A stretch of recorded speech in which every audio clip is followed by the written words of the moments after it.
നിൽക്കുമ്പോൾ നിന്നെ താങ്ങുവാൻ, സൗഖ്യമാക്കുവാൻ, മുറിവുള്ള ആണിപ്പഴുതുള്ള കരുതുമായിട്ട് ഇറങ്ങി വരുന്നത് എന്റെ യേശുവാണ്. അവന്റെ കരത്തിലെ സൗഖ്യം ഇന്ന് രാത്രി ചെന്ന് അനുഭവിക്കുന്നതിനാണ് ദൈവത്തെ സ്തുതിക്കുന്നു. ഞാൻ വചനം ശുശ്രൂഷിച്ചുകൊണ്ടിരിക്കുമ്പോൾ തന്നെ ചില രോഗങ്ങൾ നീങ്ങിപ്പോകുവാൻ, ചില വേദനകൾ മാറിപ്പോകുവാൻ, ചില ദുഃഖങ്ങൾ മാറിപ്പോകുവാൻ, ചില നിരാശകൾ മാറിപ്പോകുവാൻ, ചില വർഷങ്ങളായി നിന്നെ അടക്കിക്കൊണ്ടിരിക്കുന്ന ചില പ്രശ്നങ്ങൾ നസ്രായനായ യേശുവിന്റെ നാമത്തിൽ ശാസിക്കാം. സ്വർഗത്തിലും ഭൂമിയിലും അധികാരം ലഭിച്ച നസ്രായനായ യേശുവിന്റെ നാമത്തിൽ ദൈവമക്കളെ തകർക്കുവാൻ, വേദനിപ്പിക്കുവാൻ, നശിപ്പിക്കുവാൻ ഇറങ്ങി വന്നിരിക്കുന്ന ശത്രുവെ വിട്ടുപോക. ഹല്ലേലൂയ. ഇത് അബ്രഹാമിന്റെ സന്തതിയാണ്. നിനക്ക് തൊടുവാൻ അധികാരമില്ല. ഇത്രയും നാളും കൂനിയാക്കി വെച്ചിരിക്കുന്ന ഈ കൂനിയെ നേരെ നടത്തുവാൻ ഇന്ന് രാത്രിയിൽ സ്വർഗം പ്രസാദിച്ചിരിക്കാൻ ദൈവത്തെ സ്തുതിക്കുന്നു. Hallelujah, hallelujah. ദൈവം അബീമേലെക്കിനോട് സംസാരിച്ചു. എങ്ങനെ സംസാരിച്ചെന്ന് അറിയാമോ? നീ എടുത്ത സ്ത്രീയുടെ നിമിത്തം നീ മരിക്കും. ചെറിയ ഭാഷയിലല്ല, എന്റെ ഭാഷ പറഞ്ഞ ഞാൻ നിന്നെ കൊന്നുകളയുവിടാ. നീ അധികം കളിച്ചാൽ ഞാൻ നിന്നെ കൊന്നുകളയുവിടാ.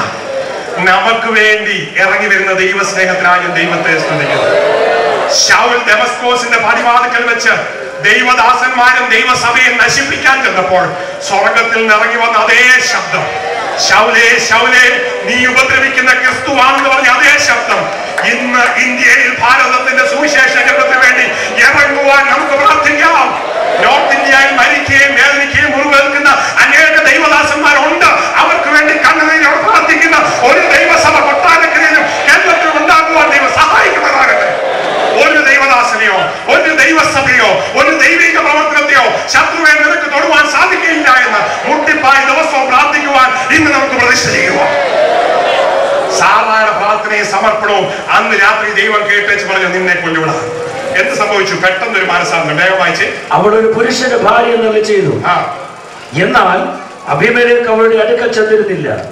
ആകയാൽ അബീമേലെക്ക് ചെല്ലുന്ന സമയത്തിന് മുമ്പേ ചെല്ലാൻ ദൈവത്തിന് അറിയാം. ചെന്ന ശേഷമാണ് ദൈവം ചെല്ലുന്നത്. നിന്റെ വികാരം, നിന്റെ പ്രശ്നം നിന്നെ കത്തിച്ചേച്ച് നിന്റെ അടുക്കൽ കൊള്ളുന്നു. നീ നശിക്കുന്നതിന് മുമ്പേ, നീ പോകേക്കുന്നതിന് മുമ്പേ നിന്നെ മുറിവിക്കാൻ നോക്കുന്ന ശത്രുവിനെ നശിപ്പിക്കാൻ കഴിയുന്ന എന്റെ ദൈവം ജീവിക്കുന്നു. അല്ലയോ സാറായെ, you will never be rejected, you will never be get degraded, you will never get molested, you will never get unknowingly be touched by anybody else who has no right on your body. നിന്റെ ജീവിതത്തിലും നിന്റെ വിശ്വാസ ജീവിതത്തിലും നിന്റെ കുടുംബത്തിലും ശത്രുവിന് ഇന്ന് രാത്രി അവകാശമില്ലാത്തത് കൊണ്ട് നിന്നെ തൊടുവാൻ എന്റെ ദൈവം ഇന്ന് രാത്രി അനുവദിക്കുക. വിശ്വാസിയായി ഇരിക്കുന്നതിലുപരിയായി ദൈവ പൈതലായി തീരുവാനും നേരിട്ട് ദൈവത്തോട് സംസാരിക്കുവാനും ഇന്ന് രാത്രി ദൈവം നിനക്ക് പ്രാഗൽഭ്യവും കൃപയും ദൈവസ്നേഹവും മടങ്ങി വരുമ്പോൾ തെരുമാറാകട്ടെ. നേരിട്ട് അബീമേലെക്കിനോട് സംസാരിച്ചു. അടുത്ത വാക്യം വായിച്ചേ. എന്നാൽ അബീമേലെക്ക് അവളുടെ അടുക്കൽ ചെന്നിരുന്നില്ല. ആകയാൽ അവൻ, കർത്താവേ, നീതിയുള്ള ജാതിയെ നീ കൊല്ലുമോ? അവൻ അപ്പ ന്യായീകരിക്കാൻ തുടങ്ങി. ഇത്രയെല്ലാം തോന്നിവാസം കാണിച്ചേച്ച് അവൻ നീതിമാനാണെന്നും നല്ല മനുഷ്യനാണെന്നും ഇതൊക്കെ പണ്ട് തൊട്ടേ ഉള്ള പരിപാടികളാണ്. അടുത്ത വാക്യം. ഇവിടെ എന്റെ പെങ്ങളാകുന്നു എന്ന് അവള് കള്ളം പറഞ്ഞോണ്ടല്ല ഞാൻ ഈ പരിപാടി ചെയ്തത്. അവന്റെ സ്വഭാവ ഗുണം കൊണ്ടല്ല. ദൈവത്തിന്റെ മുമ്പിൽ, വിശുദ്ധനായ ദൈവത്തിന്റെ മുമ്പിൽ പറയുന്ന വലിയ കാര്യങ്ങളാണ്. ഇതൊക്കെ ദൈവം കേട്ട് കഴിഞ്ഞാൽ ഇവനെ വെറുതെ വിടാൻ പോകാന്ന് വിചാരം. അത്രയും കൂടെ അഭിപ്രായം പറഞ്ഞപ്പോഴത്തേക്ക് ദൈവം വിചാരിച്ചു ഇനി അവിടെ ഇരിക്കുന്ന എല്ലാവരുടെയും ഗർഭവും കൂടെ അറിഞ്ഞിട്ട് ഇവൻ നേരെയാകുന്നത്. അടുത്ത വാക്യം വായിച്ചേ. വായിച്ചോ. വേഗം വായിച്ചോ. ഇവൾ എന്റെ പെങ്ങളാകുന്നു എന്ന് അവൻ എന്നോട് പറഞ്ഞുവല്ലോ. അവൻ എന്റെ ആങ്ങളെ എന്നും അവളും പറഞ്ഞു. അതുകൊണ്ടാണ് പ്രശ്നം പറ്റിയത്, എന്റെ കുഴപ്പം കൊണ്ടല്ല. അപ്പം അബ്രഹാമും അത് തന്നെ പറഞ്ഞു. അതിന്റെ 12ാം വാക്യം വായിച്ച്. വാസ്തവത്തിൽ അവൾ എന്റെ പെങ്ങളാകുന്നു. അപ്പൊ അബ്രഹാമും പറഞ്ഞു ഞാനും കള്ളമല്ല പറഞ്ഞേ, അവൾ എന്റെ വകയിൽ എന്റെ പെങ്ങളാണ്. സ്വന്തം ഭാര്യയെ വേറൊരു പുരുഷൻ കൊണ്ടുപോയി അപമാനിക്കാൻ ഏൽപ്പിച്ചു കൊടുത്ത ശേഷം ചെയ്ത പ്രവൃത്തിക്ക് നല്ലവണ്ണം പറഞ്ഞൊരു ദൈവദാസൻ, പ്രവാചകന്റെ കാര്യം പറയണം. ഞാനോ വല്ലോ ദൈവമായിരുന്നെങ്കിൽ അപ്പോഴേ പ്രവാചകന് റിട്ടയർമെന്റ് കൊടുത്തു വിട്ടേനെ. പക്ഷെ എന്റെ ദൈവം എന്നെ പോലെ അല്ലാത്തതിനാ ഞാൻ ദൈവത്തെ സ്തുതിക്കുന്നു.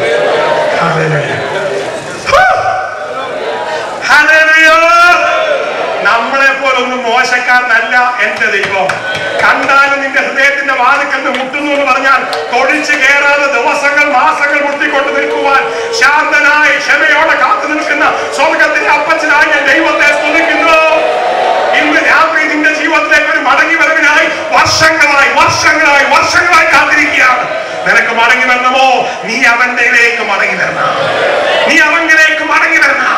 നീ അവൻ ആരാണെന്ന് മനസ്സിലാക്കണം.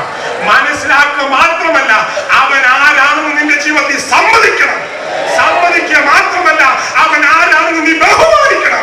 ബഹുമാനിക്കുക മാത്രമല്ല, 100 പേരുടെ മുമ്പിൽ ചങ്കൂറ്റത്തോടെ പറയണം, എന്റെ യേശു ജീവിക്കുന്നുവെന്ന്. എന്റെ കൂട്ടുകാർ ചോദിക്കും, ഡോക്ടർ കോവുലെ നിങ്ങളൊരു ഫേമസ് ന്യൂറോ സർജനാണ്, ഇൻഡോ അമേരിക്കൻ വൈക്കൻ ബ്രെയിൻ സെന്ററിലെ ന്യൂറോ സർജറി പഠിപ്പിക്കുന്ന സീനിയർ ഡോക്ടറാണ്, ലോകം മുഴുവൻ ഓടി നടക്കുന്ന സീനിയർ ഡോക്ടറാണ്. എന്തുകൊണ്ടാണ് ഇങ്ങനെ തുള്ളിച്ചാടുന്നത്? എന്തുകൊണ്ടാണ് ശബ്ദമുയർത്തി ബഹളം ഉണ്ടാക്കുന്നത്? സാധാരണ ഡോക്ടർമാരെ പോലെ ടൈയും കോട്ടും ഇട്ട് പാൻറ്റും ഇട്ട് ഡീസന്റ് ആയിട്ട് നിങ്ങൾക്ക് നടന്നൂടെ? എനിക്ക് അവരോട് ഓരോടും ഒരു ദുഃഖമില്ല, ഒരു പ്രയാസമില്ല, കുറ്റം പറയുന്നവരോട് ആരോടും കംപ്ലൈന്റ് ഇല്ല. ഒരു ഹൈഡ്രോകഫാലിക് മന്ദബുദ്ധിയായ ജോർജ് കോവുലിനെ സ്വർഗം neuro സർജനാക്കി.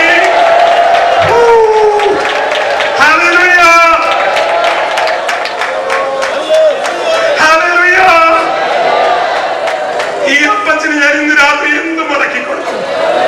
Hallelujah.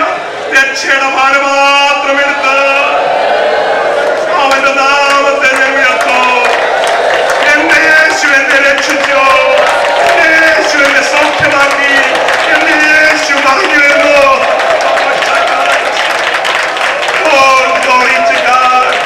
Hallelujah, hallelujah, hallelujah. സാധാരണ കണ്ണുനീരിനെയും കരച്ചിലിനെയും നേരിട്ട് കണ്ടിറങ്ങിയ ദൈവം അന്ന് രാത്രി അവന്റെ മണമറ വരവിന്റെ രാത്രിയാക്കി തീരുമാനിച്ചു. എനിക്ക് വിഷയം ചുരുക്കാൻ സമയമായി, ഞാൻ വേഗം ചുരുക്കട്ടെ. എന്ത് സംഭവിച്ചു? അതിന്റെ 15 വാക്യം വായിച്ചോട്ടെ, വേഗം വായിച്ചോട്ടെ. 15. ഇതാ എന്റെ രാജ്യത്തിന് മുമ്പാകെ ഇരിക്കുന്നു. ഈ പിടിച്ചോണ്ട് പോയ രാജാവിന് വേണമെങ്കിൽ ആരും അറിയാതെ അങ്ങ് പറഞ്ഞു വിടാമല്ലോ. സാധാരണ ഇങ്ങനത്തെ കാര്യത്തിനൊക്കെ പിടിച്ചു കഴിഞ്ഞാൽ പിന്നെ അങ്ങനല്ലേ പറഞ്ഞു വിടുന്നത്? 10 പേര് അറിഞ്ഞുകൊണ്ടാണോ പറഞ്ഞു വിടുന്നത്?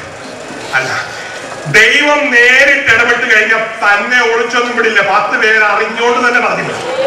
ദൈവം പ്രത്യക്ഷപ്പെട്ട സാക്ഷ്യം തന്റെ വേലക്കാരുടെ മുമ്പിലൊക്കെ രാജാവ് പറഞ്ഞേച്ച് അബ്രഹാമിനെ വിളിച്ചു വരുത്തിയേച്ച് അബ്രഹാമിനോട് പറയുക, രാജ്യം മുഴുവൻ ഇരിക്കുകയാണ്, നിനക്ക് എന്ത് വേണമെങ്കിലും എടുത്തു. സ്വർഗത്തിലെ ദൈവം ഇരിക്കുമ്പം രാജ്യം മുഴുവൻ കൊടുക്കാൻ രാജാവ് മടിച്ചില്ല. ഇതിനു മുമ്പ് അബ്രഹാമിന് അത്രയും വലിയൊരു പദവിയില്ലായിരുന്നു. ഈ പ്രശ്നത്തിൽ വീട് കഴിഞ്ഞപ്പോഴാണ്. പിന്നെന്ത് സംഭവിച്ചു? വേഗം വേറെ എന്തൊക്കെയാ കൊടുത്തത്? നിനക്ക് ബോധിച്ചെടുത്ത് പാർത്തുകൊള്ളുക പറഞ്ഞു. അടുത്ത വെക്കാം. സാറയോട് അവൻ, നിന്റെ ആങ്ങളയ്ക്ക് ഞാൻ 1000 വെള്ളിക്കാശ് കൊടുത്തു. 1000 വെള്ളിക്കാശ്. പിന്നെ നിന്നോട് കൂടെയുള്ള എല്ലാവരുടെയും മുമ്പാകെ ഇത് നിനക്കൊരു പ്രതിശാന്തി. ഭർത്താവനാണോ അയാൾ പറഞ്ഞത്? അല്ല, അബ്രഹാം പറഞ്ഞതുപോലെ തന്നെ രാജാവ് ഒരു തിരിച്ചൊരു കളിയാക്ക്. നിന്റെ ആങ്ങളയ്ക്ക് നീ ഇപ്പോഴെങ്കിലും നേരെയായിട്ട് നീ അടുത്ത പ്രാവശ്യം ആങ്ങളെന്ന് പറയരുതെന്ന് പറയാൻ വേണ്ടിയിട്ടാണ്. നിന്റെ ആങ്ങളയ്ക്ക് ഞാൻ 1000 വെള്ളിക്കാശും പിന്നെ നിന്നോട് കൂടെയുള്ള എല്ലാവരുടെയും മുമ്പാകെ ഇത് നിനക്കൊരു പ്രതിശാന്തി. ഒരു പ്രതിശാന്തി. ദൈവം ഒരു പ്രതിശാന്തി സാറായെ പിടിച്ചതിന് വേണ്ടി മുഴുവൻ ദേശത്തിന് മുമ്പ് പ്രതിഫലമായി അവർക്ക് കൊടുത്തു. പിന്നെ അടുത്ത വാക്യം, എല്ലാവർക്കും മുമ്പാകെ നീതീകരിക്കപ്പെട്ടിരിക്കുന്നു എന്ന് പറഞ്ഞു. ആമേൻ. അടുത്ത വാക്യം, അബ്രഹാം ദൈവത്തോട് അത് കൂടാതെ കുറെ വേലക്കാരികളെ കൊടുത്തു, കുറെ ദാസന്മാരെ കൊടുത്തു. ഇല്ലേ? അവിടെ ഉണ്ടല്ലോ, അതിന് മുമ്പത്തെ വാക്യം കുറെ ദാസന്മാരെ കൊടുത്തിട്ടുണ്ടാണ്. അബീമേലെക്ക് അബ്രഹാമിന് ആടുമാടുകളെയും ദാസന്മാരെയും കൊടുത്തു. എന്തിനാണെന്നറിയാമോ?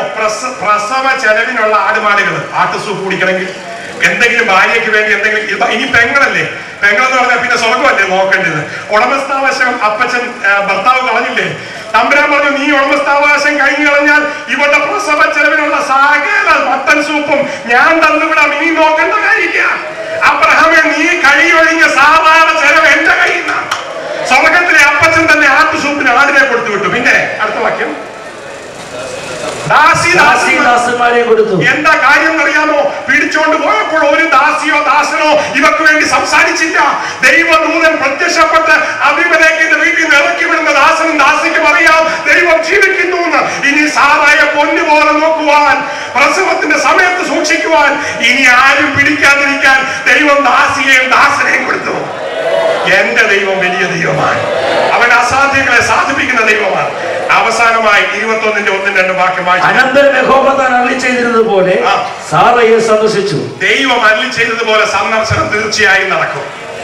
ഇത് നടക്കണമെങ്കിൽ അബ്രഹാം ഒരു കാര്യം ചെയ്യണം. എന്താ അബ്രഹാം ചെയ്തത്? അബ്രഹാം അബീമേലെക്കിന്റെ വീട്ടിൽ ചെന്നേച്ച് അവർക്ക് വേണ്ടി പ്രാർത്ഥിച്ചു. ഒരു കള്ളം പറഞ്ഞ പ്രവാചകൻ, ഒരു ഭാര്യയെ ഉപേക്ഷിച്ച പ്രവാചകൻ, തള്ളപ്പെട്ടവനായിട്ട് ദൈവം വിട്ടോ അഭിഷക്തനെ തിരിച്ച് യഥാസ്ഥാനപ്പെടുത്തി പ്രവാചക ശുശ്രൂഷയിൽ തന്നെ തന്നെ ദൈവത്തിന്റെ കൽപ്പനയാൽ അബ്രഹാം അവരെ പ്രാർത്ഥിച്ച് സുഖമാക്കി. ദൈവം നിന്നെ തെരഞ്ഞെടുത്തിട്ടുണ്ടോ? നിന്നിൽ കൂടെ നടക്കുന്ന ശുശ്രൂഷ നിന്നിൽ കൂടെ നടത്താൻ ദൈവം വിശ്വസ്തനാണ്. NSI കോൺഫറൻസിന് ഞാൻ ജയ്പൂരിൽ ചെന്നപ്പോൾ വെല്ലൂരിലുള്ള ന്യൂറോ സർജന്മാരെ എല്ലാം ഒരുമിച്ച് നിർത്തിയപ്പോൾ ഞങ്ങളുടെ സാക്ഷ്യം പറയാൻ അവസരം തന്നു. ഞാൻ പറഞ്ഞു, ഞാൻ ന്യൂറോ സർജൻ ആയത് നമ്പൂതിരിപ്പാട് എന്ന് പറയുന്ന ഒരു ഡോക്ടറുടെ കൂടെ ശിഷ്യനായി തുടങ്ങിയത് കൊണ്ടാണ്. ഏറ്റവും പ്രായമുള്ള AK ബാനർജി എന്ന് പറഞ്ഞാൽ എന്നെ പഠിപ്പിച്ച ഓൾ ഇന്ത്യ ഇൻസ്റ്റിറ്റ്യൂട്ടിലെ ഗുരു പെട്ടെന്ന് നമ്പൂതിരിപ്പാടിന്റെ ഒരു കഥ പറഞ്ഞു. ഒരു ഓപ്പറേഷൻ ചെയ്യാൻ ഞങ്ങൾ കയറി നിന്നപ്പോൾ ഞാൻ അസിസ്റ്റന്റും ഇദ്ദേഹം മെയിൻ സർജനുമാണ്. എല്ലാ ഓപ്പറേഷനും പ്രാർത്ഥിച്ച് ഇയാൾ തുടങ്ങുള്ളൂ. ഈ പ്രാർത്ഥന തുടങ്ങിയ പ്രാർത്ഥന നിർത്തുന്നില്ല, ഓപ്പറേഷൻ തുടങ്ങുന്നില്ല. അനസ്തറ്റിസ്റ്റ് പറഞ്ഞു, അരമണിക്കൂറായി ഡോക്ടറെ അനസ്തീഷ്യ കിടക്കുകയാണ്, ഇനി ഓപ്പറേഷൻ തുടങ്ങുന്നു പറഞ്ഞപ്പോഴാണ് നമ്പൂതിരിപ്പാട് മനസ്സിലാക്കിയത് അരമണിക്കൂർ കുടുംബ പ്രാർത്ഥന പോലെ അദ്ദേഹം പ്രാർത്ഥിച്ചുകൊണ്ടിരിക്കുകയാണ്. ഓപ്പറേഷൻ തിയേറ്ററിൽ കയറിപ്പോയാലും അവിടെ നിന്ന് സ്ഥാനം മറന്നുകൊണ്ട് ദൈവത്തെ ആരാധിച്ച് പ്രാർത്ഥിക്കുന്ന ദൈവദാസന്മാർക്കാണ് ഞാൻ ദൈവത്തെ സ്തുതിക്കുന്നു. ആ സാക്ഷ്യം ഒരു ബംഗാളിയായ AK ബാനർജി എന്ന് പറയുന്ന പ്രൊഫസറുടെ വായിൽ കേട്ടപ്പോൾ ഞാൻ ദൈവത്തെ സ്തുതിച്ചു. എന്റെ ദൈവം ജീവിക്കുന്നു. നിന്റെ പ്രാർത്ഥനയ്ക്ക് അവൻ ഇന്ന് രാത്രി ഉത്തരം നൽകുവാൻ. ഇന്ന് അവധി കഴിഞ്ഞ ദിവസമാണ്, അവധി നീളുകയില്ല. അവൻ തക്ക സമയത്ത് മടങ്ങി വന്നു. 21:1-2 വായിച്ച് നമുക്ക് അവസാനം നിർത്താം. അനന്തരം യഹോവ താൻ അരുളി ചെയ്തിരുന്നതുപോലെ സാറയെ സന്ദർശിച്ചു. താൻ വാഗ്ദത്തം ചെയ്തിരുന്നത് യഹോവ സാറയ്ക്ക് നിവർത്തിച്ചു കൊടുത്തു. രണ്ടാമത്തെ മടങ്ങി വരവിൽ വാഗ്ദത്തം ചെയ്തിരുന്നത് നിവർത്തിച്ചു കൊടുത്തു. ഇതിനു മുമ്പ് നടന്ന സമർപ്പണവും പ്രതിഷ്ഠയും പ്രാർത്ഥനയും വളരെ പ്രത്യേകമായിരുന്നു. സാറായുടെ വ്യക്തിപരമായ ജീവിതത്തിൽ ഇതുവരെയും അനുഭവിച്ചിട്ടില്ലാത്ത ദൈവത്തെ, ഇതുവരെയും പരിചയപ്പെട്ടിട്ടില്ലാത്ത ദൈവത്തെ വിശ്വാസത്തോടെ പരിചയപ്പെടുവാൻ അബിമേലെക്കിന്റെ കൊട്ടാരത്തിൽ ഒരു രാത്രി ദൈവം ഒരുക്കിയതിനാൽ ഞാൻ ദൈവത്തെ സ്തുതിക്കുന്നു. ഇന്ന് രാത്രി ഇവിടെ ഇരിക്കുന്ന സാറായെ, ഇവിടെ ഇരിക്കുന്ന അബ്രഹാമേ, നിന്റെ രാത്രി ഈ രാത്രിയാണ്. ഇന്ന് വിശ്വാസം വ്യക്തിപരമാണ്. നിന്റെ അപ്പച്ചന്റെ വിശ്വാസം കൊണ്ട് നിനക്ക് സ്വർഗത്തിൽ പോകാൻ പറ്റില്ല. എന്റെ അമ്മച്ചി ദൈവമേലായതുകൊണ്ട് എനിക്ക് സ്വർഗത്തിൽ പോകാൻ പറ്റില്ല. എന്റെ അപ്പച്ചൻ പാസ്റ്റർ ആയതുകൊണ്ട് എനിക്ക് സ്വർഗത്തിൽ പോകാൻ പറ്റില്ല. എന്റെ ദൈവത്തെ ഞാൻ അറിയണോ? എന്നെ കണ്ടവനെ ഞാൻ കണ്ടു. ഇന്ന് എത്ര പേർക്ക് അത് പറയാൻ സാധിക്കും? എന്നെ കണ്ടവനെ ഞാൻ കണ്ടു, എന്നെ കണ്ടവനെ ഞാൻ കണ്ടു. അവങ്കിലേക്ക് മടങ്ങി വരാം. നിങ്ങളുടെ വിശ്വാസത്തിൽ അവങ്കിലേക്ക് മടങ്ങി വരാം. നിങ്ങളുടെ ദൈവസ്നേഹത്തിൽ അവങ്കിലേക്ക് മടങ്ങി വരാം. എനിക്ക് നിർത്തുന്നതിന് മുമ്പ് 2 മിനിറ്റ് എടുക്കാൻ ആഗ്രഹമുണ്ട്. ഇത് പ്രാർത്ഥനയ്ക്കായിട്ടാണ്. എല്ലാവരും തലകളെ വളർത്തിയാത്ത പ്രാർത്ഥന കേൾക്കുന്ന ദൈവം ജീവിക്കുന്നു. ദൈവത്തിന് ENT പ്രോബ്ലം ഇല്ല. ദൈവത്തിന് ഹിയറിംഗ് എയ്ഡിന്റെ ആവശ്യമില്ല. നിന്റെ ഉള്ളിലെ ഞരക്കം പോലും ഇന്ന് രാത്രി കേൾക്കുന്ന സ്വർഗം ജീവിക്കുന്നു. യോനായുടെ തിമിംഗലത്തിന്റെ വായിൽ സമുദ്രത്തിന്റെ അടിത്തട്ടിൽ കിടന്ന പ്രാർത്ഥന സ്വർഗത്തിൽ എത്തിയെങ്കിൽ കൊട്ടാരക്കര ഇവിടെയുള്ള ചെറുമക്കളുള്ള ദൈവമക്കളുടെ ഉള്ളിൽ നിന്ന്, നിന്റെ ഹൃദയത്തിൽ നിന്ന് ഇന്ന് രാത്രി പ്രാർത്ഥിക്കുന്ന പ്രാർത്ഥന സ്വർഗം കേട്ട് മുദ്രയിട്ട് ഉത്തരം തരുന്നതിന് ദൈവത്തെ സ്തുതിക്കുന്നു. നിന്റെ വിശ്വാസം ഇന്ന് പ്രവൃത്തിയായി പരിണമിക്കട്ടെ. നിന്റെ വിശ്വാസം ഇന്ന് അനുഗ്രഹമായി പരിണമിക്കട്ടെ. നിന്റെ വിശ്വാസം ഇന്ന് വാഗ്ദത്ത നിവൃത്തിയായി പരിണമിക്കട്ടെ. നിന്റെ വിശ്വാസം ഇന്ന് ഇസഹാക്കിനെ ജനിപ്പിക്കുന്ന ശക്തി ഏറ്റെടുത്ത ദിവസമാക്കി പരിമണിക്കുവാനാകട്ടെ. ദൈവം നിന്നെ അനുഗ്രഹിക്കുന്ന രാത്രിയാണ്. എത്ര പേര് ദൈവത്തോട് പറയും, ദൈവമേ, ഞാൻ നിങ്ങളിലേക്ക് മടങ്ങി വരാൻ ആഗ്രഹിക്കുന്നു, നീ എന്റെ അടുക്കലേക്ക് മടങ്ങി വരണമേ. Lord, come back to me. ഇനി നീ വൈകരുതേ. അടുത്ത വർഷത്തേക്ക് നീ കാക്കരുതേ. നീ ഈ വർഷം മടങ്ങി വരണമേ. നിന്റെ മടങ്ങി വരവ് ഈ രാത്രിയിലായി തീരുവാൻ, ബുധനാഴ്ചയല്ല ചൊവ്വാഴ്ച ആയി തീരുവാൻ ഞാൻ നിങ്ങളിലേക്ക് മടങ്ങി വരുന്നു.